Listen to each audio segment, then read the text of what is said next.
और अब बात इंडिया गठबंधन की। इंडिया वाले कितनी सीट वाले? भारतीय जनता पार्टी और नरेंद्र मोदी को टक्कर देने के लिए देश के 28 विपक्षी दलों ने इंडिया नाम के साथ अपनी ताकत दिखाई। नरेंद्र मोदी को 2024 में दिल्ली की गद्दी तक नहीं पहुंचने देने का दावा ठोक दिया, लेकिन चुनाव से पहले सीटों को लेकर इंडिया अलायंस में खींचतान शुरू हो गई। खबर पंजाब और बिहार से है और दिक्कतों के कयास उत्तर प्रदेश और जम्मू कश्मीर तक लगाए जा रहे हैं।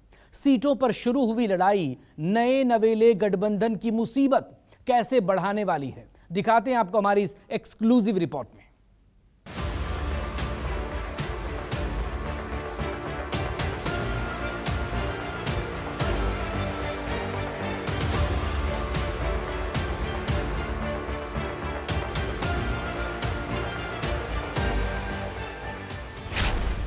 सीट बंटवारे पर छिड़ी रार, कहां गया इंडिया का प्यार।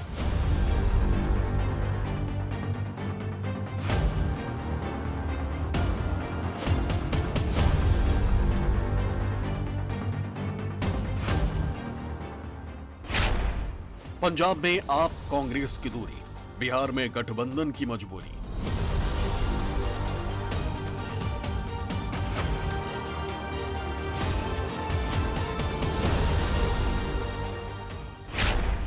अपनों संग कैसे बनेगा बंटवारा, सीटों का गणित होगा गवारा।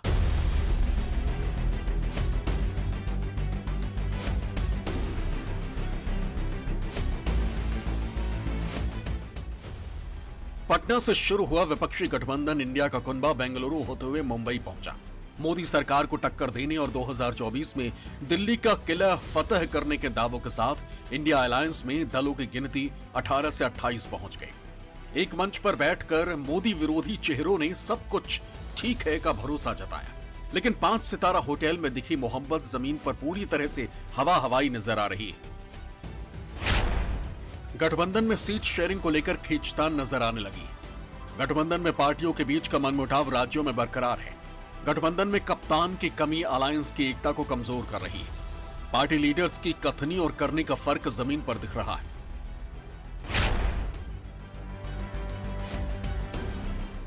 इंडिया गठबंधन में शामिल पार्टियों द्वारा एकता के बड़े बड़े दावे किए जा रहे हैं और वहीं पर यदि जमीनी स्तर की बात की जाए तो जमीनी स्तर पर इन पार्टियों में फूट साफ दिखाई देने लगी है। पंजाब की बात की जाए तो पंजाब में आम आदमी पार्टी और कांग्रेस के बीच तालमेल को लेकर अब भी संशय के बादल मंडराने लगे हैं और वहीं पर गठबंधन होने के बावजूद आम आदमी पार्टी और कांग्रेस के बीच जारी मनमुटाव पहले की तरह बना हुआ है और वहीं पर आम आदमी पार्टी ने सीट शेयरिंग के मुद्दे पर अभी से अपना स्टैंड क्लियर करना शुरू कर दिया है। आपको बता दें कि पंजाब में लोकसभा की कुल 13 सीटें। पंजाब में इस वक्त आप की पूर्ण बहुमत की सरकार है। पंजाब में कांग्रेस और आप पार्टी एक दूसरे की धुर विरोधी और अब पंजाब के मंत्री ने कांग्रेस के साथ किसी भी गठबंधन से साफ इनकार कर दिया है, जिसके बाद पंजाब में इंडिया अलायंस के सीट शेयरिंग पर सवालिया निशान लग गया। ਅਸੀਂ ਪੰਜਾਬ ਦੇ ਲੋਕਾਂ ਦੇ ਨਾਲ ਆ। ਅਸੀਂ ਜਿਹੜੀਆਂ ਸਾਰੀਆਂ ਸੀਟਾਂ ਨੇ ਉਹ ਆਮ ਆਦਮੀ ਪਾਰਟੀ ਆਪਣੇ ਦਮ ਤੇ ਕੱਢੂਗੀ। ਇਮਾਨਦਾਰ ਪਾਰਟੀ ਹੈ, ਕੰਮ ਕਰ ਰਹੇ ਆ। ਸੀਐਮ ਸਾਹਿਬ ਨੂੰ ਲੋਕ ਉਹਨਾਂ ਦੇ ਨੀਤੀਆਂ ਨੂੰ, ਉਹਨਾਂ ਦੇ ਕੰਮ ਕਰਨ ਦੇ ਸਟਾਈਲ ਨੂੰ ਪਸੰਦ ਕਰਦੇ ਨੇ, ਸੋ ਸਾਨੂੰ ਕਿਸੇ ਨਾਲ ਅਲਾਇੰਸ ਕਰਨ ਦੀ ਕੋਈ ਜ਼ਰੂਰਤ ਨਹੀਂ ਹੈ। ਆਮ ਆਦਮੀ ਪਾर्टी 13 ਦੀਆਂ 13 सीटां ਸੀ ਜਿੱਤਦਾ, एक भी सीट ਜਿਹੜੀ दूसरी पार्टी। मुंबई मीटिंग के बाद इंडिया गठबंधन सीट शेयरिंग को लेकर मंथन शुरू कर चुकी। 28 दलों के गठबंधन की पहली कोशिश यही है कि 2019 के नतीजों के मुताबिक जिस राज्य में जिस पार्टी की स्थिति मजबूत है उसे छेड़ा ना जाए और पिछली जीती हुई सीटों के मुताबिक ही बीजेपी के खिलाफ जीती पार्टी का कैंडिडेट सिंगल फेस के तौर पर गठबंधन की तरफ से उतारा जाए। लेकिन इस समीकरण में पंजाब इंडिया अलायंस के लिए बड़ा सिरदर्द साबित हो सकता है। 2019 लोकसभा चुनावी नतीजों को देखें तो पंजाब में 8 सीटों पर कांग्रेस, 2 पर अकाली दल, 2 सीटों पर बीजेपी और 1 सीट पर आपको जीत मिली थी। गठबंधन बनने और सीट शेयरिंग के मसले को लेकर पहले से ही कयास लगाए जा रहे थे कि इन्हें लेकर गठबंधन की अगली अग्नि परीक्षा राष्ट्रीय राजधानी दिल्ली और पंजाब में होनी है, क्योंकि इन दोनों ही जगहों पर फिलहाल आम आदमी पार्टी की सरकार है। दोनों ही राज्यों को मिलाकर लोकसभा के 20 सीटें आती हैं। दिल्ली में पिछले 2 लोकसभा चुनावों में बीजेपी सभी 7 सीटें जीतती रही। इसी के मद्देनजर 2019 में आप और कांग्रेस के बीच गठबंधन की सुगबुगाहट हुई थी, लेकिन स्थानीय कांग्रेस नेताओं के विरोध के कारण यह संभव नहीं हो सका। दूसरी तरफ पंजाब में आम आदमी पार्टी ने कांग्रेस से ही सरकार छीनी। वहां दोनों ही दलों में 36 का आंकड़ा है। 2019 के आम चुनावों में कांग्रेस ने 13 सीटों में से 8 पर, जबकि आप ने 1 सीट पर जीत दर्ज की थी। दिल्ली अध्यादेश के मुद्दे पर भी दिल्ली और पंजाब कांग्रेस की स्थानीय इकाइयों ने भी आपको साथ देने पर ऐतराज जताया था। बिहार में सीट की फाइट। गठबंधन की मुसीबत सिर्फ पंजाब में नहीं, इंडिया अलायंस के लिए बिहार में भी सीट बंटवारा इतना आसान नहीं दिखता है। सीपीआई-एमएल ने बिहार से 5 सीटों के लिए अपनी दावेदारी पेश कर दी। इन सीटों में सिवान, आरा, काराकाट, जहानाबाद और पाटलिपुत्र शामिल हैं। आपको बता दें कि बिहार में लोकसभा की कुल 40 सीटें, जिसमें 16 सीटों पर जेडीयू के सांसद हैं। आरजेडी के पास एक भी सांसद नहीं। 2024 के लिए सीट फॉर्मूला के मुताबिक 16 seat RJD, 16 seat JDU, 6 seat Congress और 2 सीट वाम दलों को मिल सकती। लेकिन इस बीच सीपीआई-एमएल ने 5 सीट पर अपनी दावेदारी पेश कर सियासी तापमान बढ़ा दिया। हमने इसीलिए अपना जो प्रस्ताव है, एक मिनिमम जो सीट्स के बारे में, हमने राष्ट्रीय जनता दल को, प्रमुख बिहार के दल है, महागठबंधन के नेता हैं, और इसीलिए हमने उनको लिख के दिया है। और 2020 का जो चुनाव परिणाम था, उसमें जो बिहार ने देखा कि दक्षिण बिहार, मगध में, शाहाबाद में और उत्तर में सारण के इलाके में सबसे बढ़िया प्रदर्शन रहा और सबसे ज़बरदस्त वहाँ चोट मिली एनडीए को। और इसके पीछे मेन कारण था कि राजद और माले के बीच में एक सार्थक चुनावी था, जहाँ चुनाव के गणित भी, चुनाव की केमिस्ट्री भी हम लोगों के पक्ष में है। और इसीलिए हमें लगता है कि इसी को आगे बढ़ाना चाहिए और इसी हिसाब से हमने अपना प्रपोजल दे दिया। हम उम्मीद करते हैं कि जल्दी बातचीत हो और फैसला। भाकपा माले ने सीटों की सूची राजद सुप्रीमो लालू प्रसाद यादव को सौंप दी है और संभावना यह जताई जा रही है कि इंडिया गठबंधन की अगली बैठक जो संभवतः इसी महीने होगी, वहां पर सीटों का जो फार्मूला है उस पर अंतिम मोहर लगेगी। आपको बता दें कि महागठबंधन की 14 लोकसभा सीटें ऐसी कैटेगरी में हैं जहां जेडीयू के प्रत्याशी ने 8 सीटों पर आरजेडी के उम्मीदवार को और 6 सीटों पर कांग्रेस के प्रत्याशियों को सीधे मुकाबले में हराया था। ऐसे में इन सीटों पर जेडीयू के ही सांसदों को फिर से चुनावी मैदान में उतारा जाए, ऐसा मुश्किल ही दिखता है।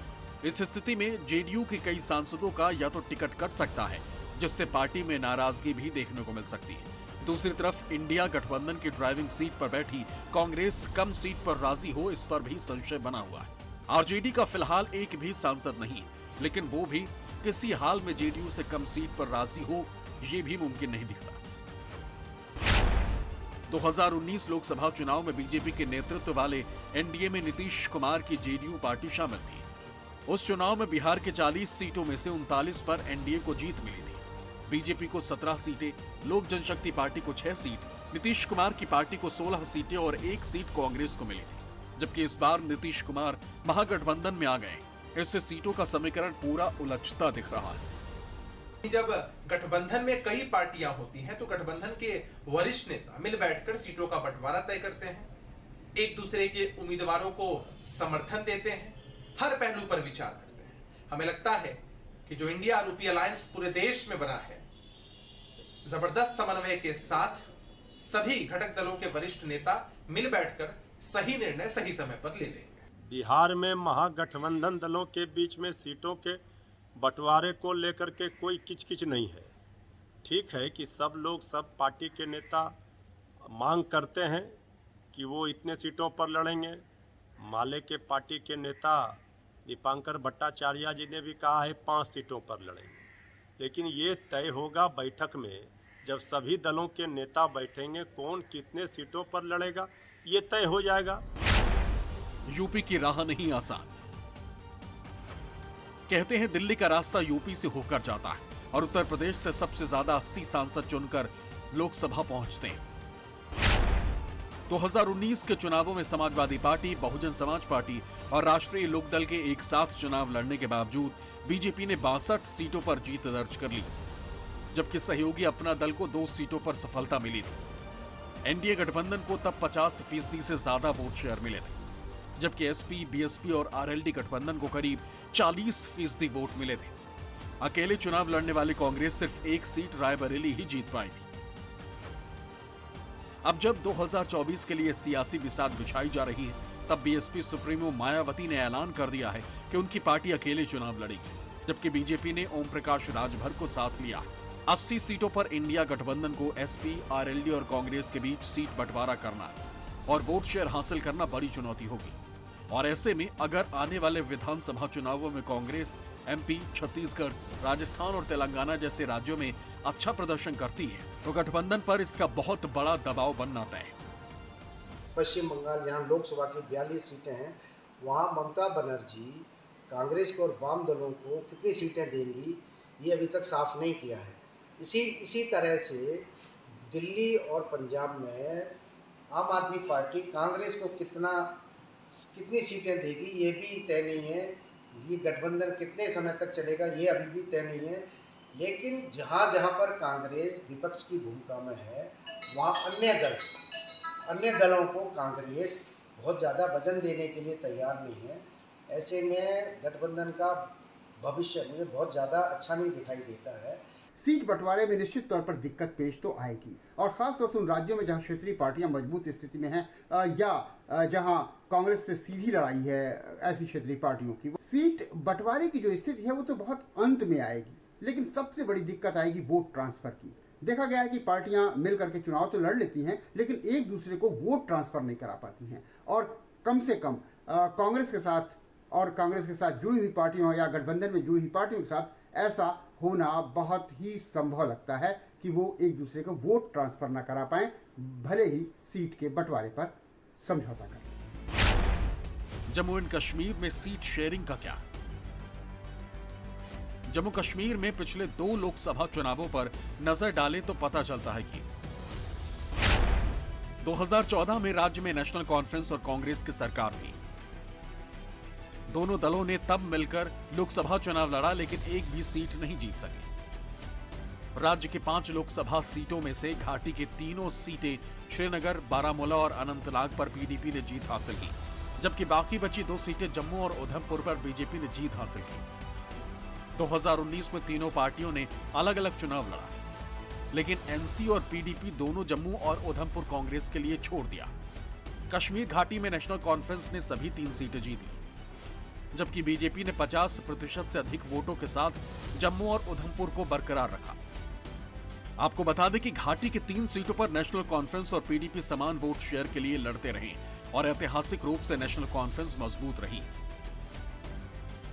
इंडिया गठबंधन के लिए सीट शेयरिंग एक मुश्किल काम है, क्योंकि कई राज्यों में इंडिया के ही घटक दल आपस में एक दूसरे के खिलाफ लड़ रहे हैं। 6 राज्य तो ऐसे हैं जहां लड़ाई के केंद्र में खुद कांग्रेस पार्टी ही है, और ऐसी जगहों पर एनडीए के खिलाफ इंडिया गठबंधन के एक चेहरे को चुनना सबसे बड़ी चुनौती है।